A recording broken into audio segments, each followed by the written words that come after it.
silliness, that wackiness, what I like to call Hayley Gold attitude. That can be too much. It's all the world needs. It's all the world needs.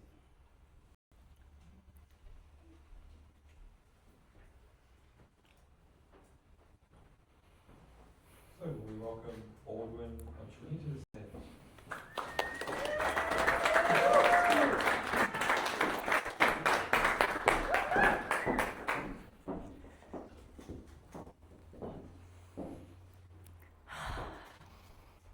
Who here has a great product, service or message and not enough people know about it? Can I see a show of hands? Okay, that's about half the room. Okay, who here doesn't know what their message is or their service or product yet for the world? Who's in that boat? Okay, all right, a few? All right, wherever you are, it's absolutely perfect.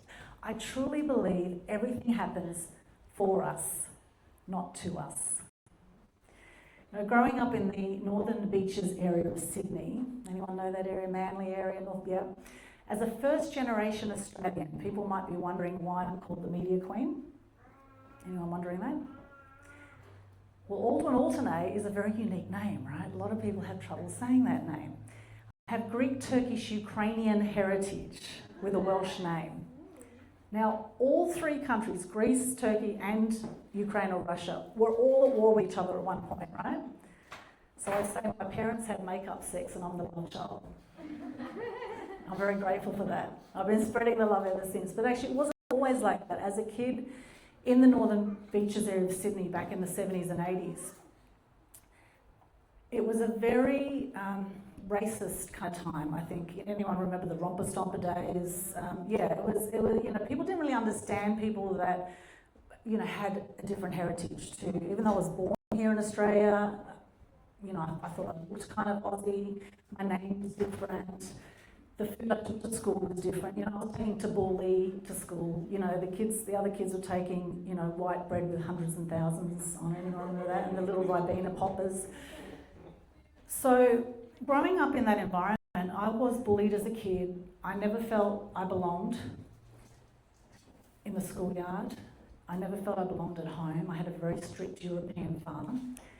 And my parents were actually born in Turkey and they were Christians in Turkey. So they also had a hell of a time over there being brought up in that environment. And Dad actually never felt he was from there either, even though he was born there because of the Christian background. And in my ancestry, my great grandparents were kulaks. And Stalin, when Stalin took over in the early 1930s, they killed off all the kulaks. There was tens of thousands of kulaks that they killed off, which they considered, when they turned it communist, they considered it, they wanted to basically wipe out what they called the wealthy class. So my great-grandparents were hung out the front of their house outside of Kiev in Ukraine.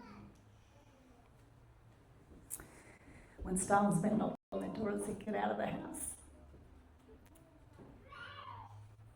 Minus 20 degrees outside, where are they going to go, right? So they hung them. My dad's dad was in another part of the Ukraine, and now he starts to speak up against the government about what happened to his parents. And then his friends come and said, "You better get out of here, now they're coming to kill you as well." So he ran away to Turkey, met my dad's mum, was Greek, hence the Greek-Turkish-Ukrainian connection. I'm so grateful that that happened to bring me to this point here, because I know with all of us, we carry at least 16 generations of DNA in us, right? Your ancestors are right here with you, just like mine are, right? I've got ancestry, my DNA, my blood, that were killed for stepping up, running for their life, for speaking up. And what do we whinge about? I just went to a Brumby rally today. Anyone know what's going on with the Brumbies right now? It's absolutely disgusting what is happening with the Brumbies right now. Now, these are gentle horses in Kosciuszko National Park that are being shot by helicopters up to 15 times. They have the DNA of our Australian heritage that is actually becoming endangered and even extinct, some of these horses, and the numbers are way inflated, right? I was at a rally today at Broadwater Parklands There was about 50 people there. I did a few live videos. They've now been seen by hundreds of people.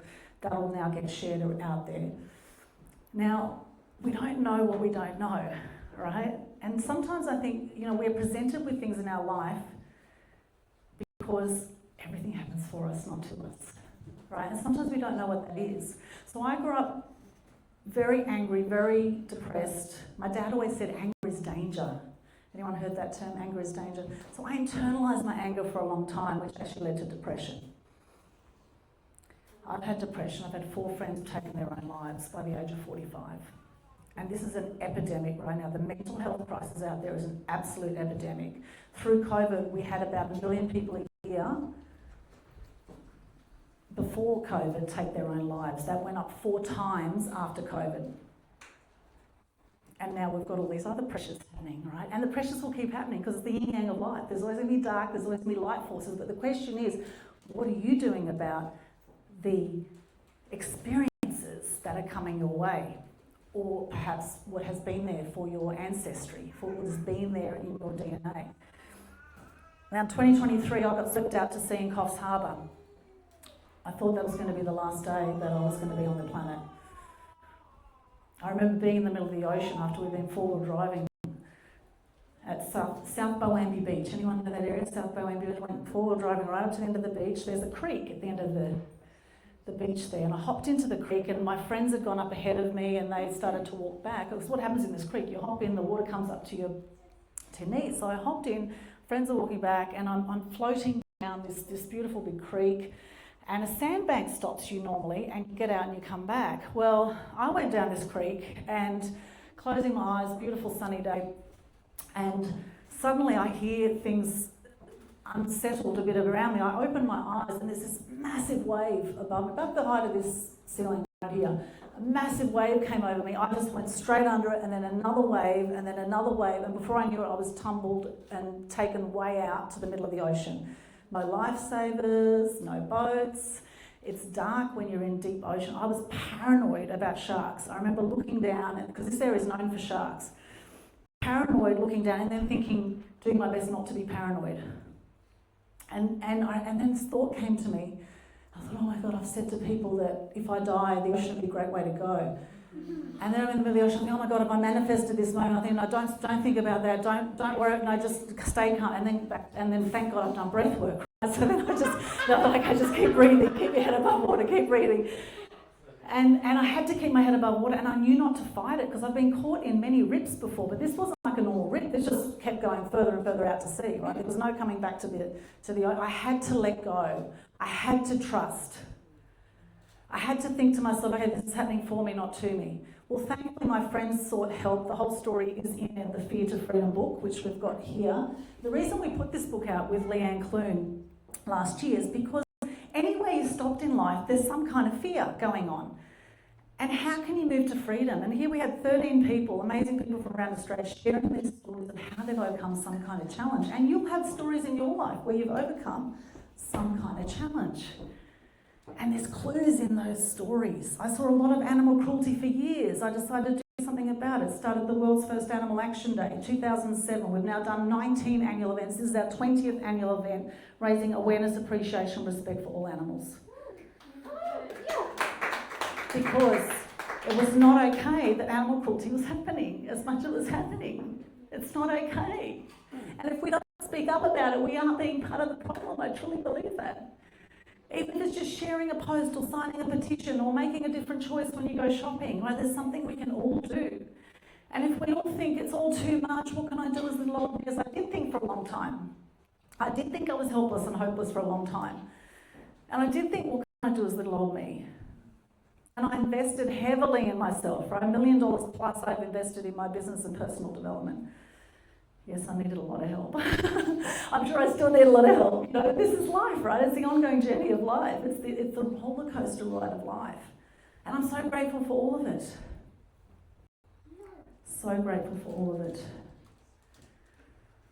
So the Brumby Rally happened today. These beautiful, gentle, gorgeous horses that the government are calling feral pests. So while they're saying that their hard hooves of these beautiful Brumbies are wrecking the environment, the Hydro 2.0 project is going, and did you know that this $62 billion project in the Snowy Mountains. They're actually about 1 kilometre underground, and 40 kilometres they're drilling a massive tunnel in the name of green energy. There's nothing green about that green energy going on, or windmills or anything else, right? So do your own research.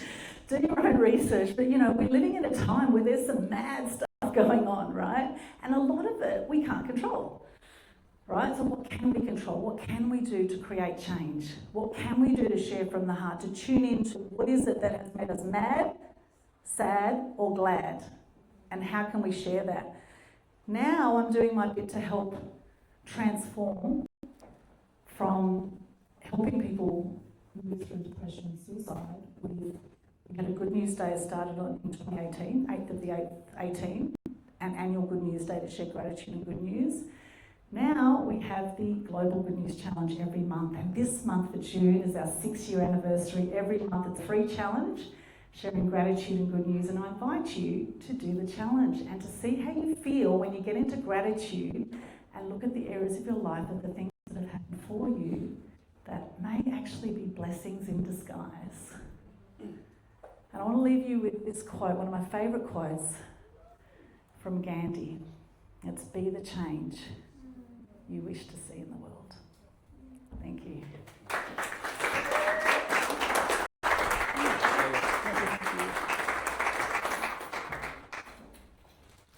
Thank you. Thank you, Kyal. Are there any questions for Aldwyn? I have some books over here if you want to come and see me with that. Questions? No questions? Great. Oh, yes? Yes. I just want to say thank you for such a powerful and impactful speech. Oh, thank you. Thank you very much. Thank you. I share from the heart all the time, and I often cry. And people say, "Don't cry on stage." And you know, look, we have tear ducts for a reason. You know, let the emotions flow. I think this is where we have dis-ease in the body when we don't express our emotions. And nowadays, I can express my anger much better than I ever could in the past. So without hurting anyone, of course, right? But it's good to sometimes channel those emotions and do something positive with it. Thank you. Thank you. Yay!